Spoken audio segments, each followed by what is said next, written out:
Hey folks, Red Labor here today. I just did a video commentary on explaining the old left versus new left, and I figure even though I am a leftist, I should have to explain the paleoconservative neoconservative divide. Sadly, that there is a leftist connection in this dogfight. Well, when I was growing up, I thought conservatism, just anything that was anti-center left, and I just took that for granted and never really believed that there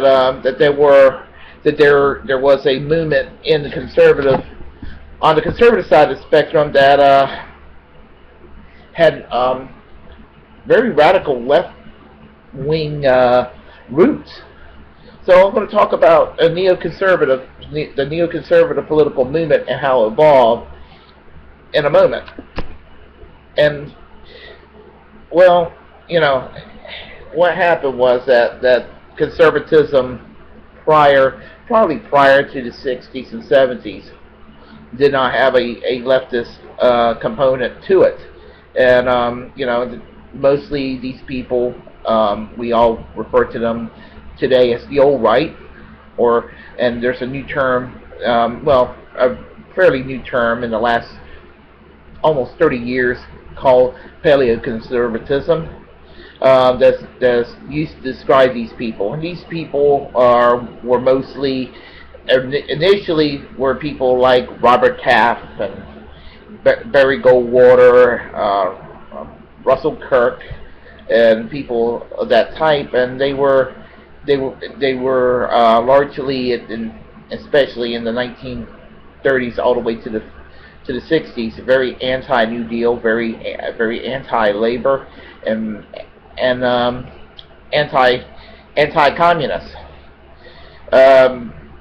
So what happened, basically, they continued to be that way, and this conservative school culminated with the Barry Goldwater campaign in 1964, whereby Barry Goldwater was at that time considered one of the most conservative and right-wing candidates running for president.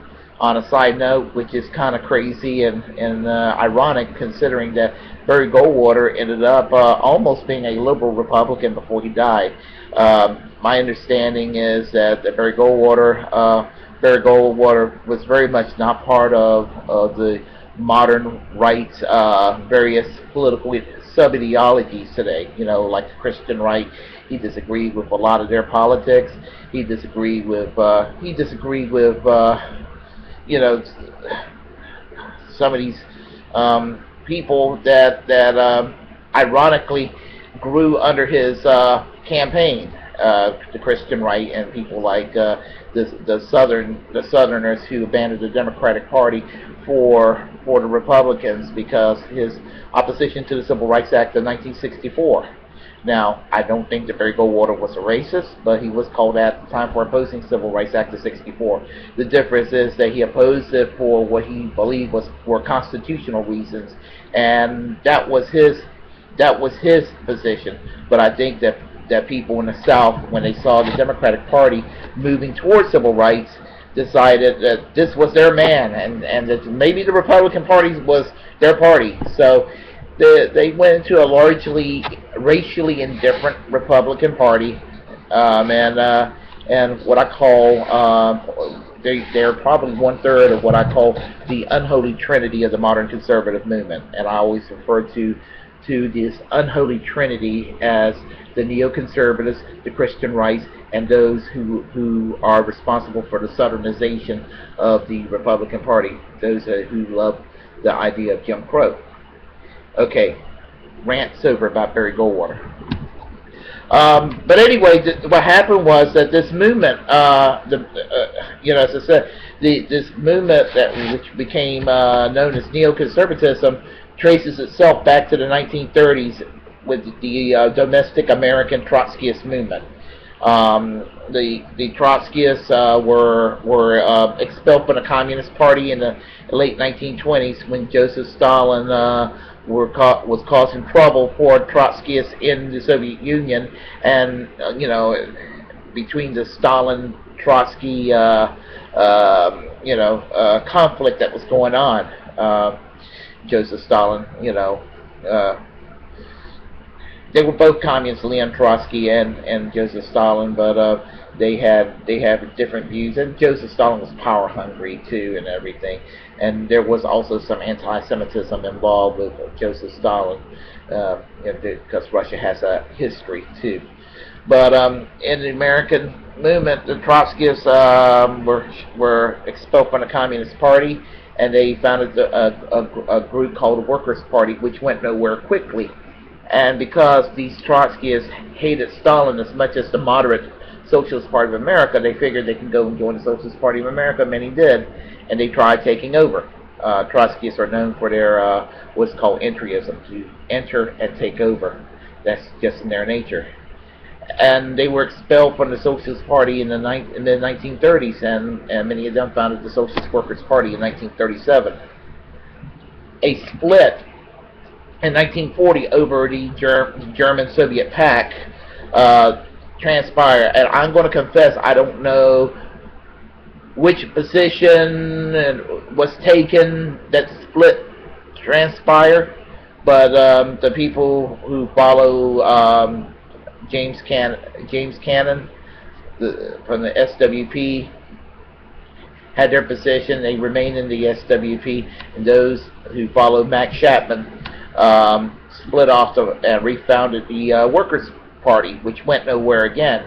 Then they changed their name to the Independent Socialist League, and their Trotskyism started to soften, and then it became kind of a reformed, softer Trotskyist movement by the late 40s and throughout the 50s. And they got so soft in their Trotskyism that after the Socialist Party of America started to take a look at them, they figured they could join in this movement. So the Socialist Party of America asked the Trotskyist group, Independent Socialist League, to enter the party. So, but some people in the party figured that the party was going to shift toward the right. It actually shifted they thought it was going to shift toward the left, but it shifted toward the right, and to the point where the Trotskyists ended up becoming to the right of even the most milquetoast social democratic elements of the old Socialist Party of America.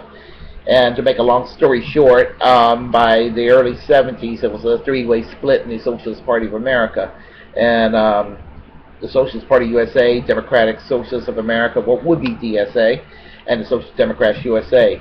And the Social Democrats USA were the most right-wing group of the three-way split, and they work in the Foreign Policy Department at the AFL-CIO, and they work for people like U.S. Senator Henry Scoop Jackson.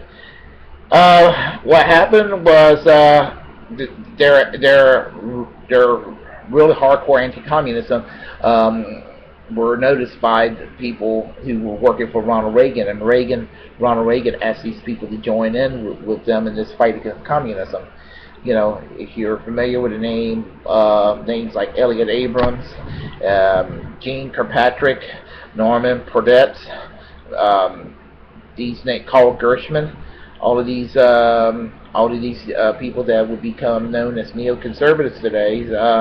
They started out in the Socialist Party of America, and some of them were their mentors were people like Max Chapman and people like that. So they had this kind of a Trotskyist view mixed with social democracy, mixed with Cold War liberalism.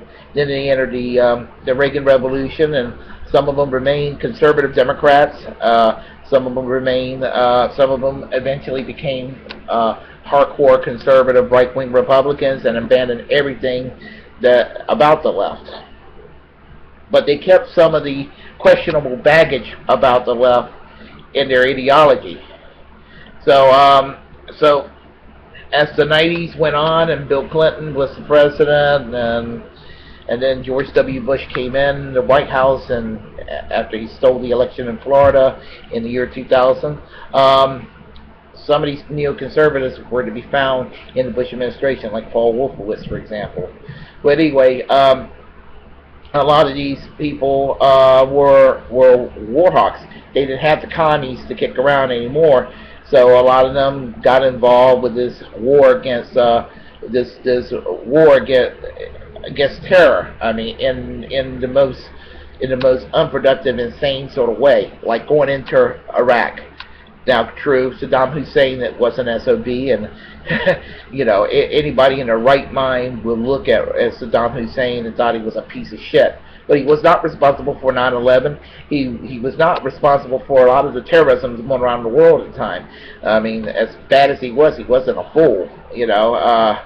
I mean, he knew what would happen if he got seriously involved. So I never believed there was a connection between Saddam Hussein and Osama bin Laden. Never believed that there were weapons of mass destruction after the war, Operation Desert Storm in 1991. Because I mean, the Allies would have found out back in the 1990s if there was any funny business going on. So, bollocks to this conspiracy theory that there are still weapons of mass destruction not being found. They have not found weapons of mass destruction. But the neoconservative movement has, they have pretty much replaced the old traditional conservatives. And so you can find neoconservative elements in various schools of the modern American right. You find them in the Christian right, although they were never part of the political left. A lot of them like the neoconservatives because the neoconservatives support Israel. They're secular conservatives, the neocons, but they do have a love for Israel and for Western democracies, and they found themselves in an unusual alliance with a lot of the evangelical Christians. Same thing with, you find them in groups like the Cato Institute and the American Enterprise Institute and the Heritage Foundation, especially the Heritage Foundation. And so the neoconservatives, they're even in the Tea Party, and you find them on Fox News. A lot of these voices and a lot of talk radio people echo the neoconservative party line. The neoconservative movement basically is a form of Trotskyism that has crept into the conservative movement today. And I actually feel sorry for libertarians and some of the more reasonable paleoconservatives that felt like they've been majorly interloped and had their conservative movement tainted. And they're right. It is tainted. We people on the left have had to put up with some of the shenanigans of Trotskyism for decades. And now I see conservatives, real conservatives, having to put up with this kind of crap as well. Now, I get irritated when people say, "Oh, there you go, using the neocon label. You're anti-Semitic." Nonsense. There's not an anti-Semitic bone in my body, and there are people who are in the neoconservative movement who are not Jewish. So, and most Jewish people are on the political left. So, when you throw around the anti-Semitic label, you're barking up the wrong tree. Some people may be, but I'm not one of them. I actually know how how these people operate, the neoconservatives, that is. But anyway, that is a quick rant about neoconservatism and paleoconservatism, and I might do a little more later on. Take care. Bye-bye. Comment. Okay?